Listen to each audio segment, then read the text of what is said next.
Media outlet you are representing and direct your question to our speaker. Do you have some questions here?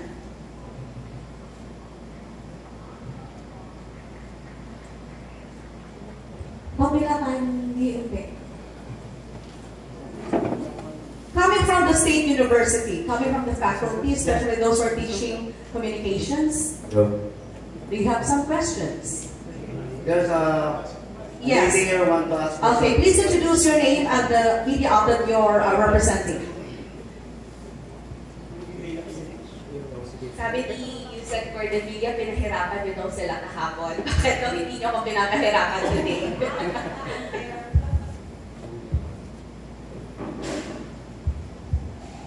Okay, magandang hapon po. May dahil niya hapon kapon po na, no? And I'm Melfa Abelio from the Extension and Community Services of Aklan State University. So this is rather not a question, but siguro I just want to commend the organizers for this media summit na dito ginanap sa university namin, and thank you so much for bringing the summit here, and natutuwa po kami kasi kahit paano nagkaroon ng gathering at saka naging aware kami sa mga different issues na kailangang i-address. And I was glad na sinabi kanina ni Asek Martin yung they are going to launch this nationwide campaign on the I think kung paano natin i-combat ang alarming na pagkalat ng mga fake news. Kailangan natin maging vigilant, maging critical dahil sa dinami-dami ng information ngayon na nagiging accessible na sa lahat, ay hindi natin ma-distinguish kung alin yung totoo sa hindi, no? So, ma'am, we as a state university, paano kami ano po ang sa tingin niyo po, ano yung pinaka dapat namin papel sa ikakatagumpay ng campaign na ito? And we are looking forward na marami or malaki yung pagiging role namin as State University sa campaign niyo. Salamat po. Thank you, ma'am.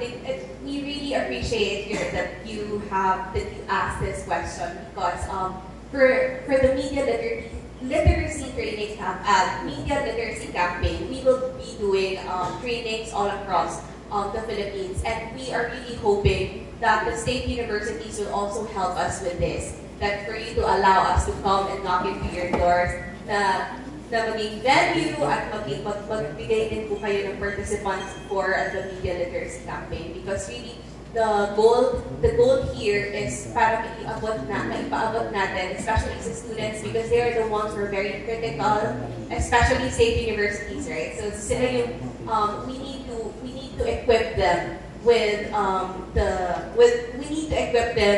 information na kung paano sila magiging mas critical when it comes to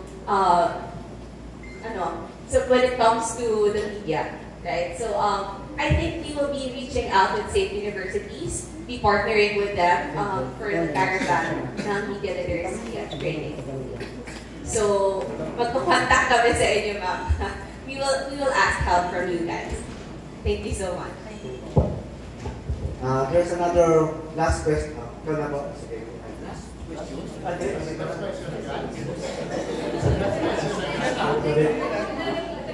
Huwag naman, natatanong pa si Sir Johnny. Ako yung magtatanong. Okay. I'm Dr. Nistor Matia from Aklan City. I have been in the media for about 38 years. And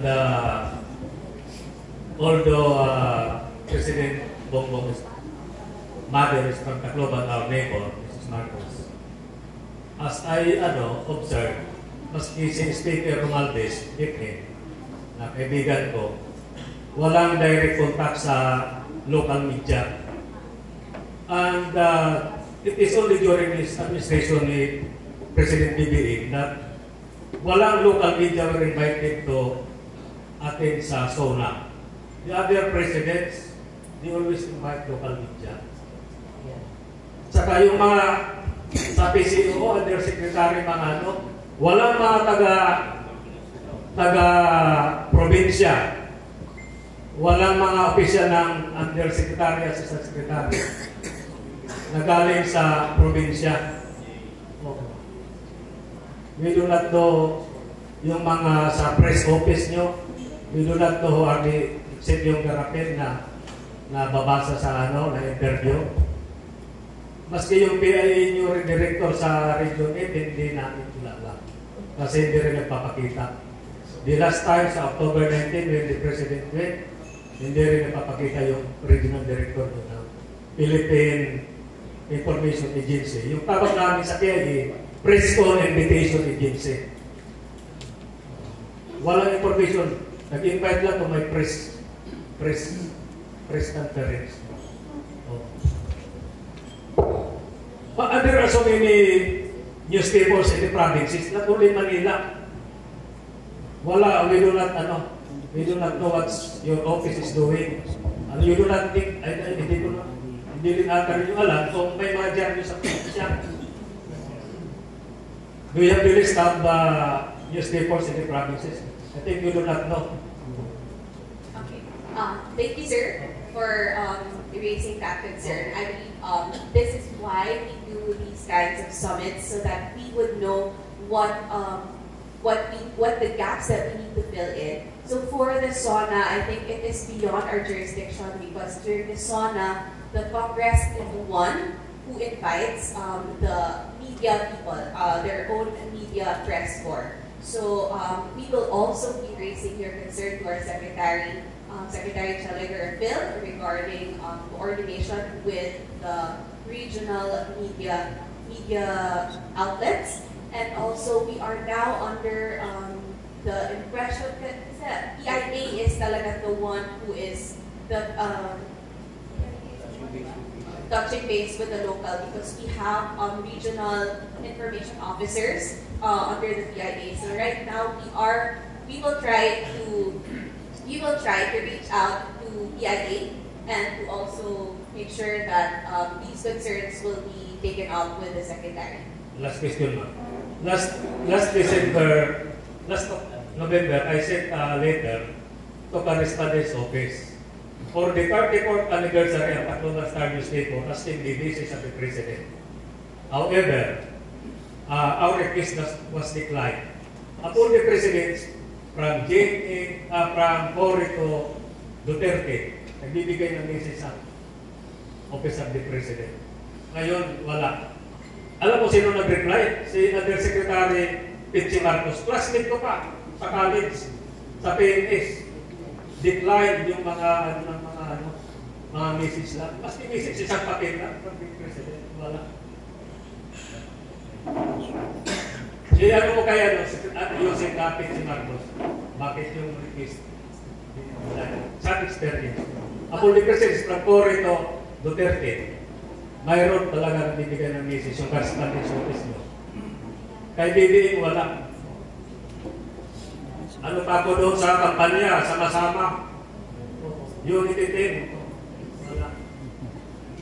Ako nga, pinapagalitan ako ni Mrs. Marcos, yung Primatia, yung news ko kailangan, maganda. Pupunta ko sa bahay nila, bakit dito ka naman sa akin? Kilala ko ni Mrs. Marcos. Noted, sir. We will be talking to, because these things go through PMS. They are vetted and they are yeah. So we will take this up with the presidential management staff. Thank you. Yeah. So rejoinder. It really happened during the lighting of the San Juanico Bridge, where only those who were given accommodations were the national or the mainstream media. But what about the locals? it is in our jurisdiction, but why are we not allowed to cover? And why are we not allowed to participate in the conference?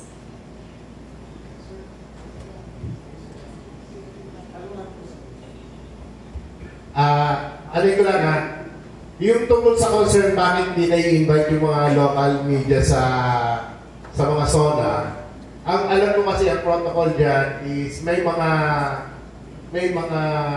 invitations na pina-farm out sa mga regional at saka provincial na press corps. So, usually, ayaw ko yung proseso ngayon, baka ang nag-handle is ibang office. Pero dahil, ano naman, serious yung concern na yan, ito-try namin na ma-relate ni Secretary Cheloy ng PCO para is ma-relate niya, ma-address yung concern nila yan.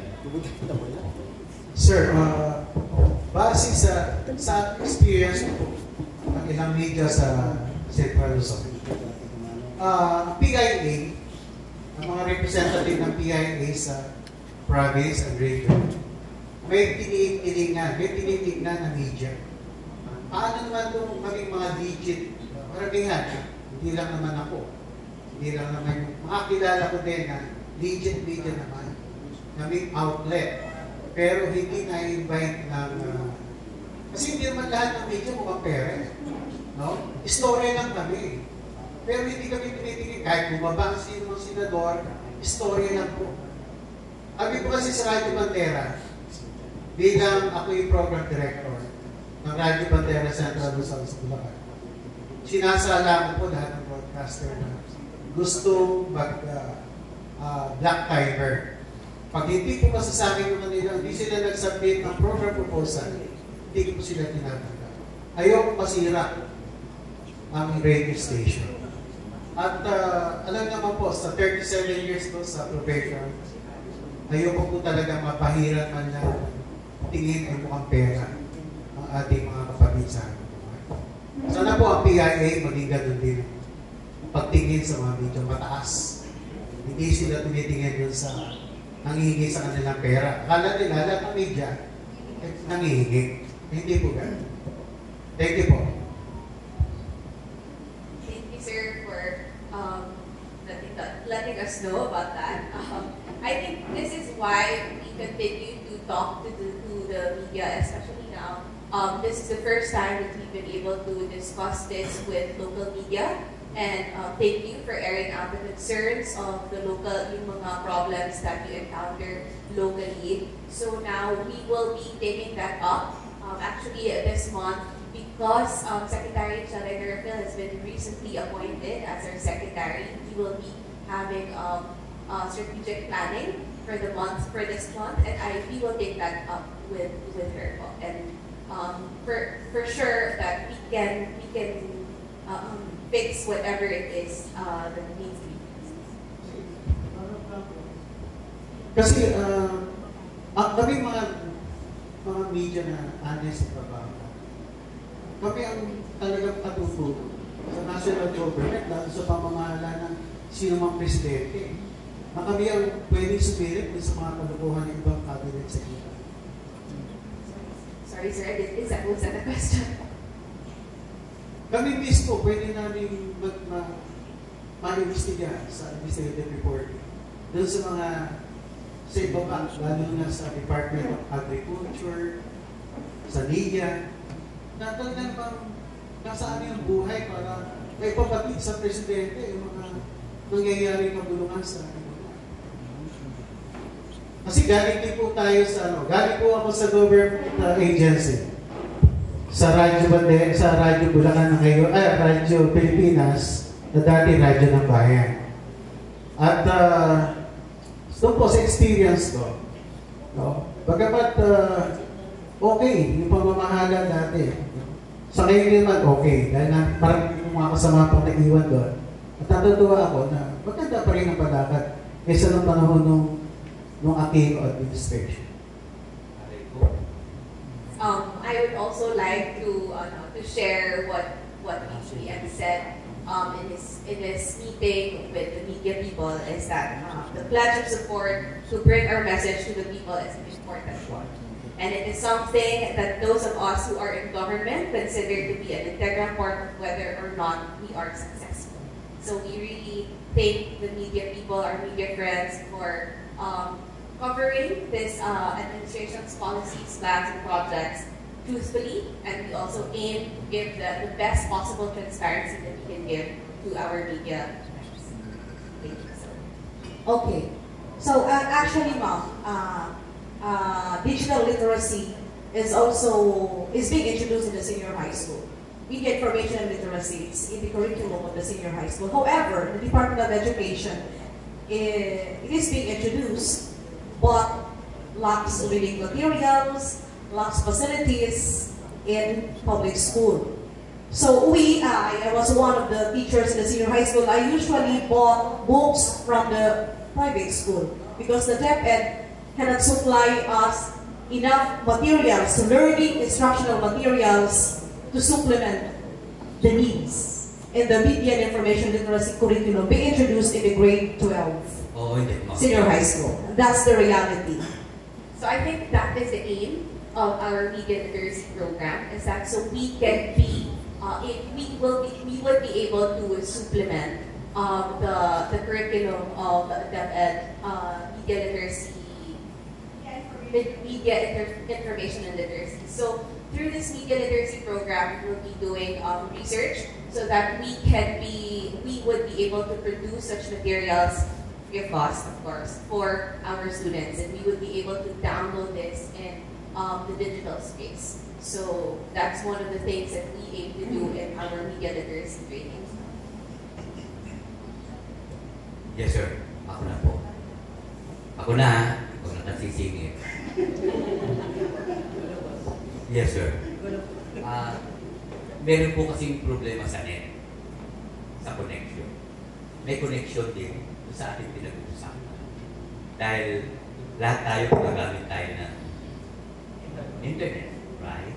So, pwede mo bang ipaabot natin sa Office of the President or sa Pangulo kung paano niya ito malulunasan na mapabilis naman ang koneksyon ng net. Kasi po, masyado na po tayong napag-iiwanan. Tulad dito, kahina-hina po ng dating ng mga messages. Nahihirapan po tayong makatawag. So, may problema talaga. Noon hanggang ngayon, may problema po. Baka naman pwedeng ipaabot natin sa Pangulo na magkaroon naman sila doon sa NTC. Kung DICT, rather. Okay, sa DICT. Na medyo bilis-bilisan naman sila. Baka mamaya magsiretiro na sila, wala pa rin silang magawa. Yun lang po. Maraming salamat, ma'am. Sir.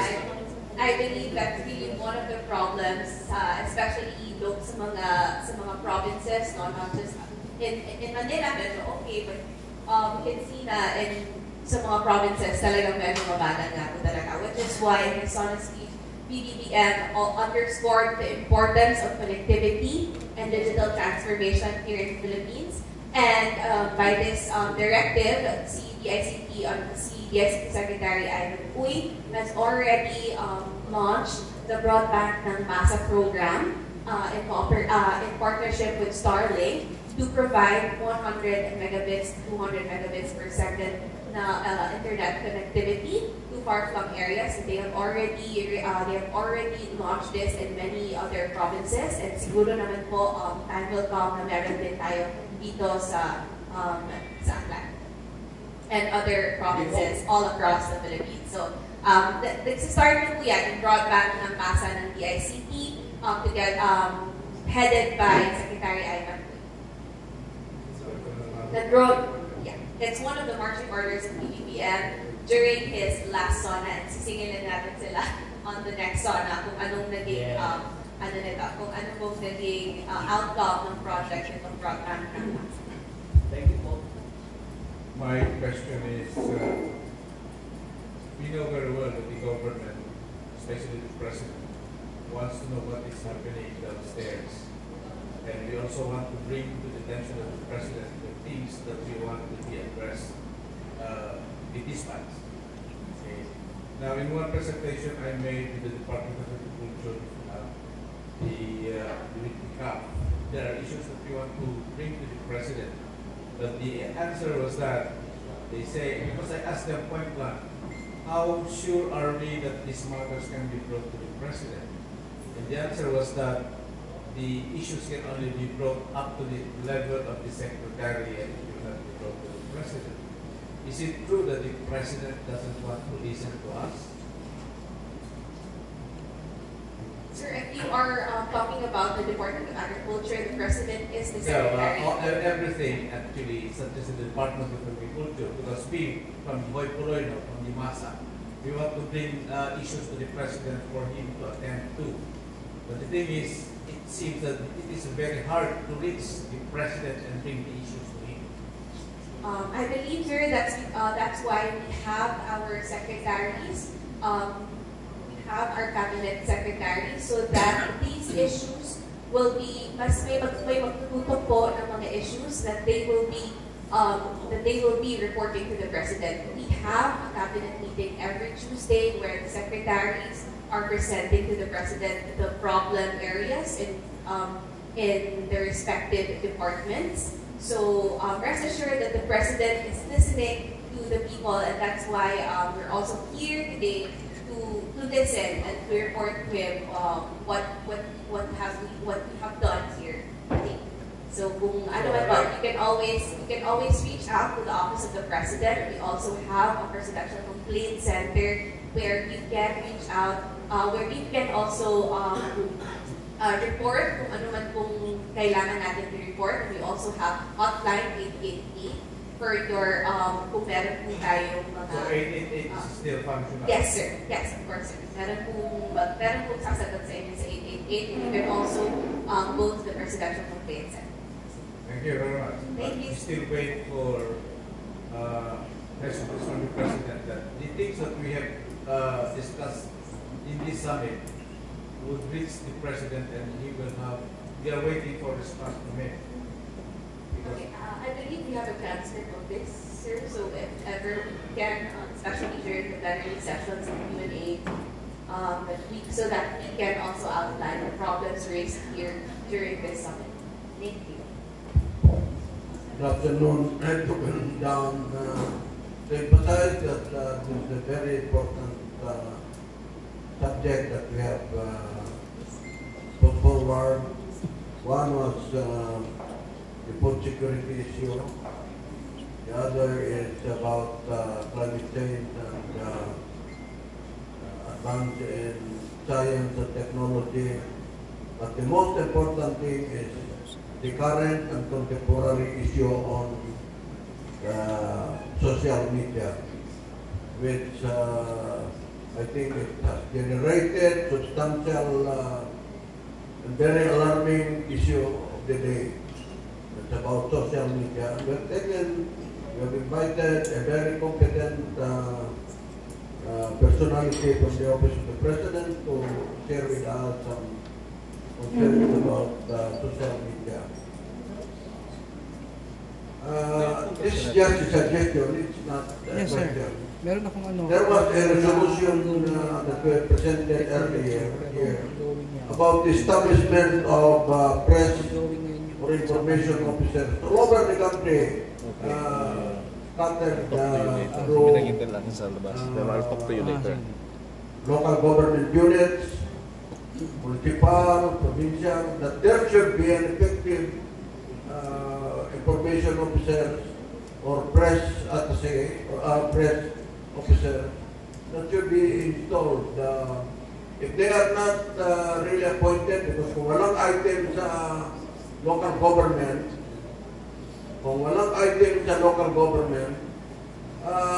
perhaps i-assign to be an information officer, because information is a very important spread in the spread of national issues.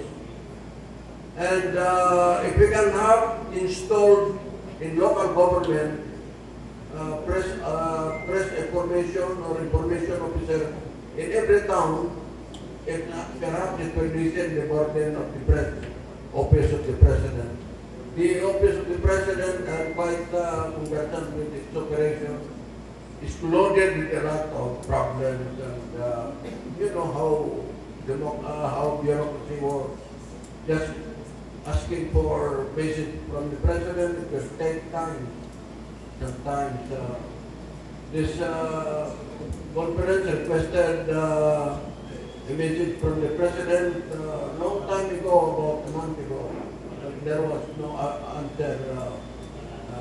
We even drafted as a guide, but I hope this thing could be acted immediately, so that the press or information officer in the locality or any institution not receive or be acted upon yung mga concerns nila.